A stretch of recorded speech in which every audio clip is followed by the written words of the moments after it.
Here on Galaxy TV. Well, it's just gone at 28 minutes past 7 this morning. Let's just take a look and recap at your headlines. Now, the economic freedom fighters is calling for the reopening of schools and local elections to be delayed.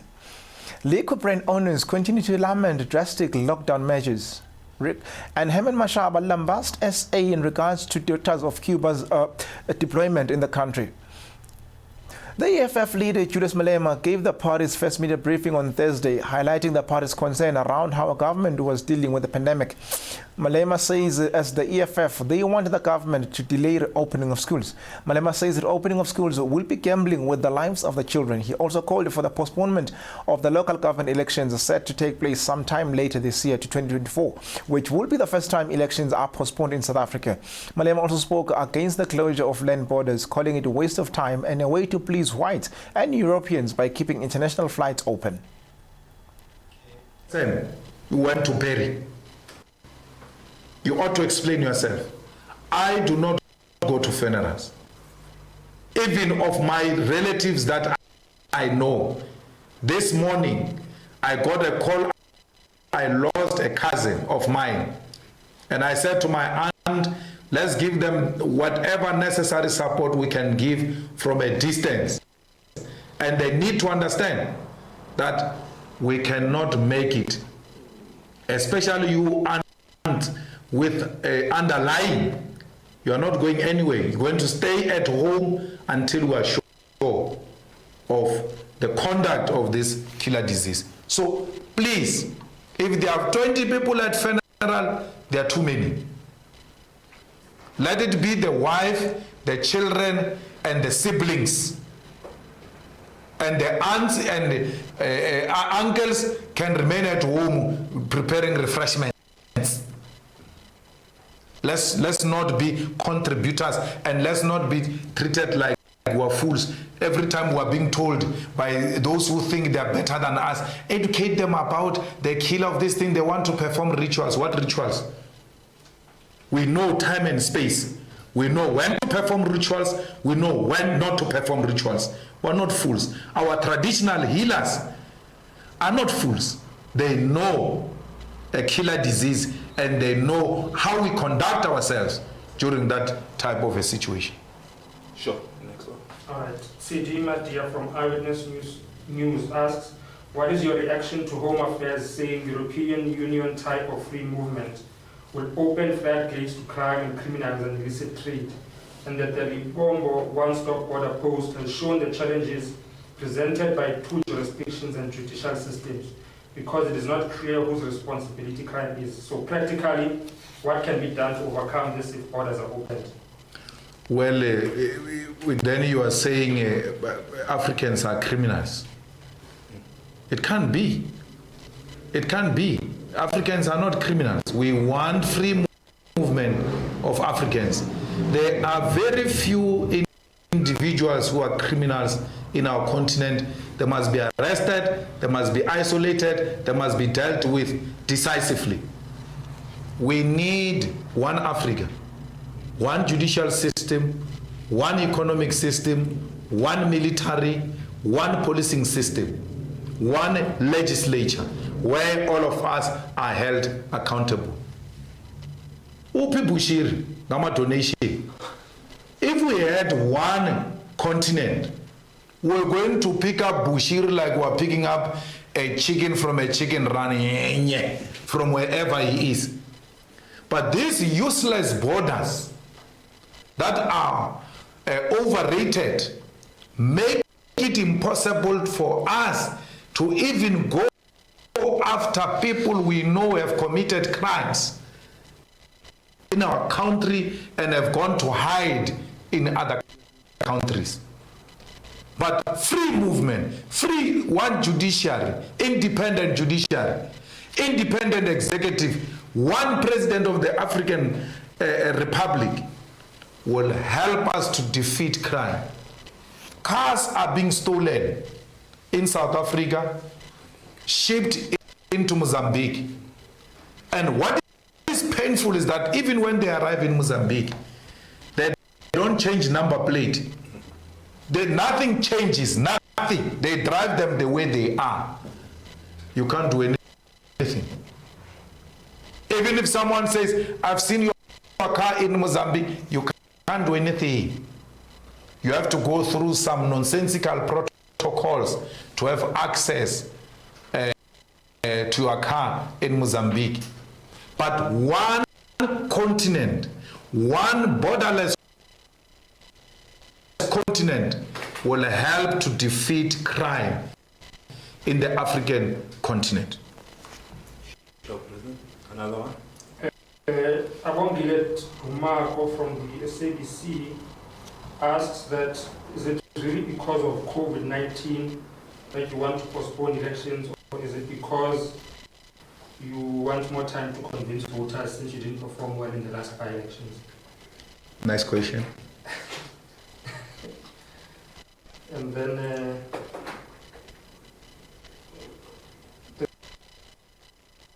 there's a question from Haucher from UFM. Is asking, are there any political ties between the EFF and Bobby Wine's party? And will the EFF continue contributing to the Solidarity Fund in the manner that it has been doing? Well, Bobby Wine is our brother. He's young, he's energetic, he's got vision for Uganda. We have no... Well, the tributes continue to pour in for the late PAC stalwart, one of the pillars there in the party, and Dr. Johnson Mlambo. Now, let's just take a look before we will be talking to Moloto, Mr. Moloto from the PAC, who will be giving us more. But then, let's take a look at what other people had to say about Dr. Johnson Mlambo. The PAC of Azania sadly announces that Comrade Johnson Philip Mlambo passed away after being admitted to hospital late last night on Friday, 8 January 2021. He tested positive for COVID-19 and unfortunately passed away on Saturday morning. His family is going through tests themselves and like that would be visitors to their home in Davidton, respect and observe regulations and restrictions of coronavirus protocols. Comrade Mlambo was secretary of the PAC's Davidton branch in 1960. After the banning, he became active in the auto insurrection activities and took a leading role in the Year of Destiny in 1963. He was arrested and convicted with others. He was sentenced to 20 years on Robben Island maximum security prison. On his release in 1983, the underground leadership deployed him to join the mission in exile. He was a member of the Central Committee and Secretary for Foreign Affairs. In 1985, after the sudden death of Comrade Nyati Pogela, he assumed the seat of chair in the Central Committee. He was the first deputy president in 1990 when the PAC consolidated its leadership structures. Comrade Mlambo has served the African people diligently, selflessly, and with wholehearted devotion. At this stage, the family is making arrangements for his funeral and announcements will be made in due course. Rest in peace, Chairman. Well, still with Dr. Johnson Mlambo, we are now joined by NARIUS Moloto from the PAC. Also, Mr. Moloto, a very good morning to you and a warm welcome to Galaxy TV. Good morning to you and to the viewers of Galaxy TV.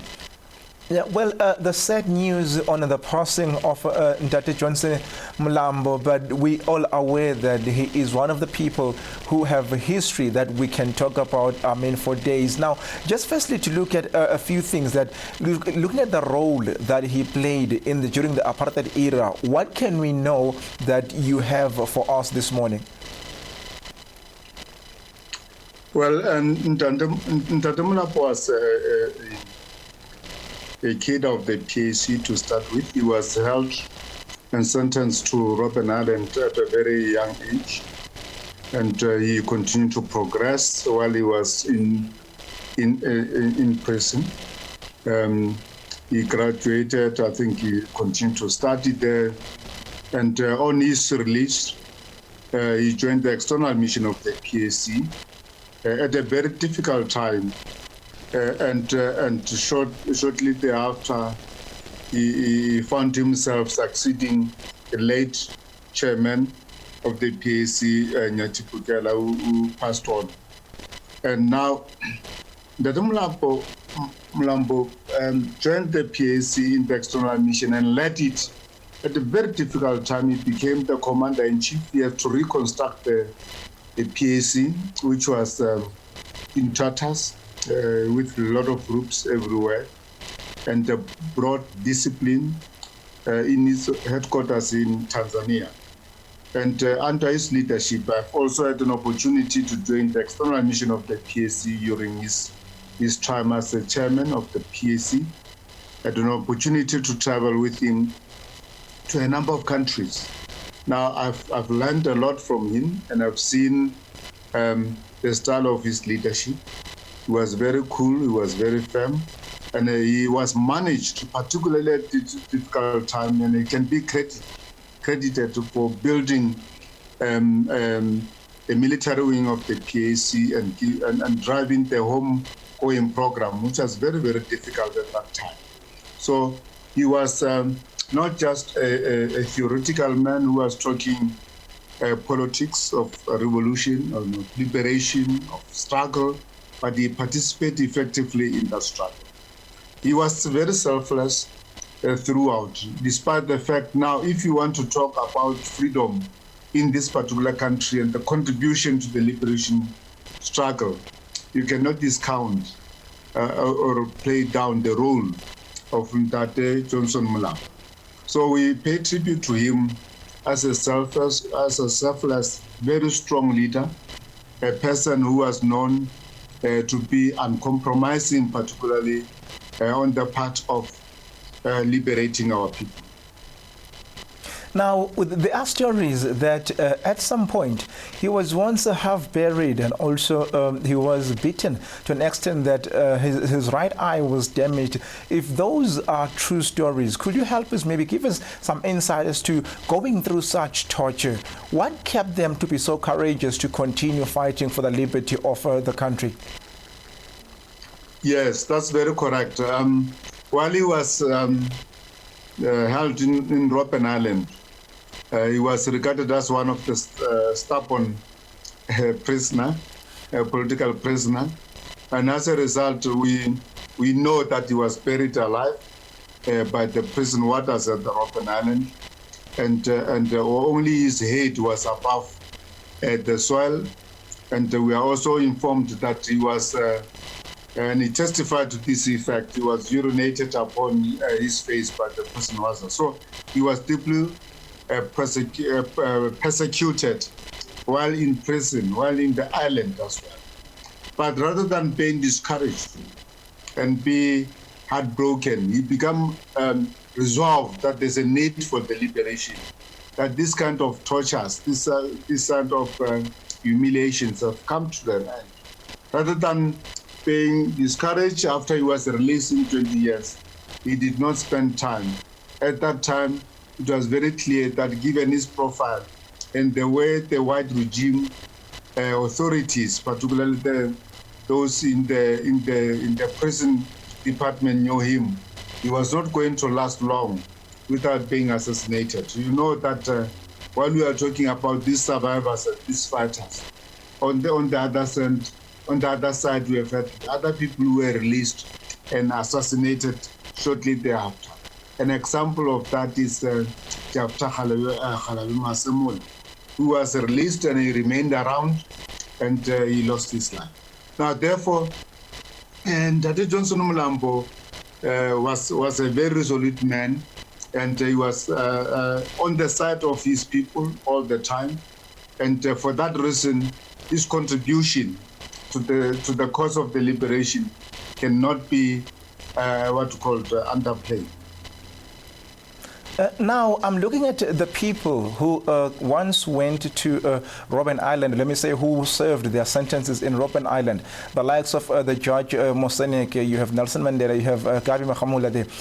All those people, they've left a mark. What legacy is Ntate Mlambo leaving behind as he is no more? Well, the legacy of Ntate Mlambo is the PAC itself. The PAC, he was able to keep it intact. Now, particularly in the external mission.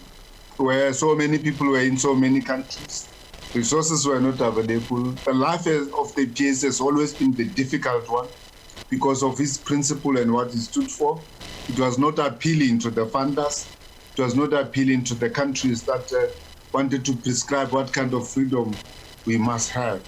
Now, for that reason, for a person who was able to keep the party intact, the leadership under difficult circumstances was Johnson Mulambo. That is one his legacy. When he came back into the country, he did not get into the government. He did not go into business. He remained there. Well, he was not. He did not live the life that we could be proud of as a former liberation movement, because for simple reason the PAC did not make progress and could not afford him that kind of lifestyle. However, the rest of other people, but he was a man of principle. I think his soul will rest in peace in terms of the progress that our people continue to make. And we are being vindicated as the party, and that can continue to be his legacy. That no matter how high you live, eventually it will go down. But when you look back, it's what contribution if you make, particularly to the lives of the ordinary people. Now, just to come back here a little bit to the PAC itself, we are heading towards the local governments very soon in the country. Yes. And we have an issue, a situation rather, if I can put it that way, whereby there are two people, candidates who are claiming to be the president of the PAC. What is the whole story behind there? How is the party handling that situation? Yeah, look, you cannot claim to be the president of the PAC because you are not appointed in the PAC. You are elected by members at the correct forum. The PAC is a voluntary organization. It has been like that. It has life that has carried on since 1959. And the leaders were able to account where the leaders of the PAC came from time to time. That has never been an issue. This issue, we know that has recently been perpetrated. It is well driven. It is a tactic to try to divert the PAC from focusing on its main objective. It will not defeat the PAC. It has always been there. It has been driven, it's well sponsored. But we are focused, and the PAC remain the PAC. We have been vindicated by the SCA in this particular regard, because in that there's no doubt as to where the leadership of the PAC came from. We do not have control of people who are not members of the PAC but claim to be PAC elsewhere. Now, even the platforms that have been given to promote themselves, we do not have control over those particular platforms. But what we know is that the PAC from time to time, leadership was elected by the members of the PAC in the National Congress of the PAC. It's not a question of one making a claim or not a claim. This strategy and tactics by our opponents and by the enemies of the PAC is exposed because it is known. Our members are matured, and the public is gradually being alerted and is becoming aware because it becomes quite apparent as to the forces behind what you are regarding people claiming. I've never been in a position to claim anything. We've been placed by members of the PAC and structures to lead the organization, and we've made good progress. Now, Mr. Moloto, as the PAC leader also, what wish do you have that could bring a contentment to the PAC? It's the programs of the PAC. The PAC has always had programs, and the programs are more about working with the people, building the structures of the PAC, being disciplined and being focused. Now, the mission of the PAC has not been finished. As a liberation movement, there's been an agenda, and despite all efforts to defocus the PAC, we remain very much focused, and we will win. As Sobukwe said in early days of his leadership, that we will win because the history is on our part. As long as we continue to articulate the aspiration of our people, both socially, politically, and economically. We will eventually win. And what we are doing on day-to-day basis is to alert, to make, to ensure that people become conscious of themselves, their communities, their environment, their needs and interests. That's what is at stake, and that's what we represent. Now, just lastly, before I let you go here, in terms of the funeral of Ntate Mlambo, if you could just share with us the details, and do we have any other prominent figures who will be attending or paying their tribute on the funeral of Ntate Mlambo? Well, look, what you know is that there's been a great and wide sympathy and support from all sections of the society. He was well known, and the tribute continued to come in from across the globe. For that, we know. But I'm sure you know that we are now in an environment of COVID where only 50 people are allowed. Now, we are not going to undermine that and risk the lives of people, but the family is in charge and they are quite aware of what is involved at the stage. We do not have total control as the PAC, because most important to the funeral of any person is the family. The wishes of the family, the wishes of the deceased himself, and the PAC will cooperate and totally respect the wishes of the family. All what we've been doing is to celebrate the life of this great leader, fighter, freedom fighter, a man who remained himself up until his last day. Now, for that reason, we wish and will continue to celebrate his life, inspire ourselves with aspect of his life that continue to inspire and encourage us to move forward. Well, Mr. MOLOTO, thank you so much for your time this morning.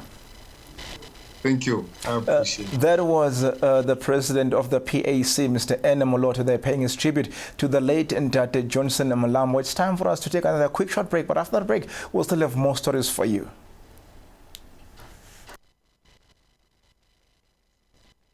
This is just the beginning. Make massive moves. Get out! Get out of this place! I love you. Do you love me? Yes. I like this. Someone stole from me yesterday. It was not my fault now. Eh? Leave me or I blast your head! No, don't shoot, sir, please! Please don't kill us. I'll give you anything you want. Make massive moves with Starsat. Make massive moves. Picture perfect, you don't need no filter. Another one. Another one. Jerusalem, ikayalami. Make massive moves with Starsat. I want you to eat healthy food because it's delicious. Make massive moves. Would you like another one? I love it. I love this soup. This is amazing. The grits are so creamy. Oh. I take pride in my grits. So flavorful. I think that looks wonderful. Yeah. It's so incredible.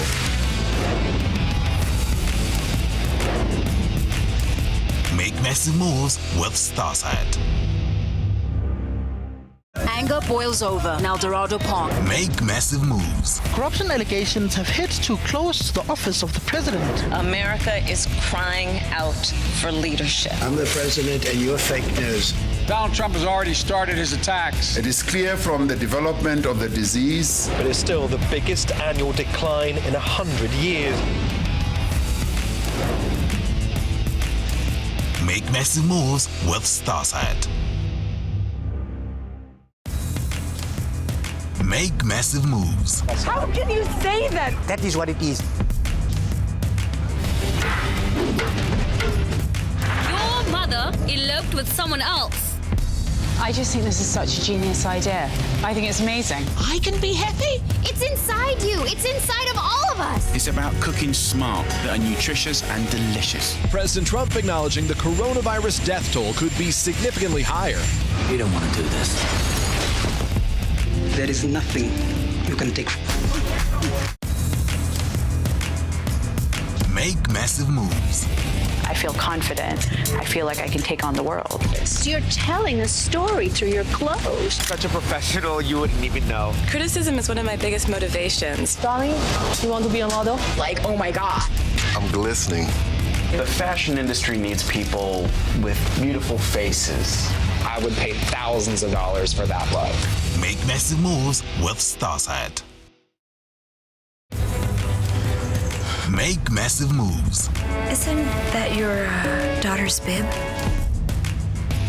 But the truth is, I feel like Arabella's always with me. Don't you ever forget this man's face.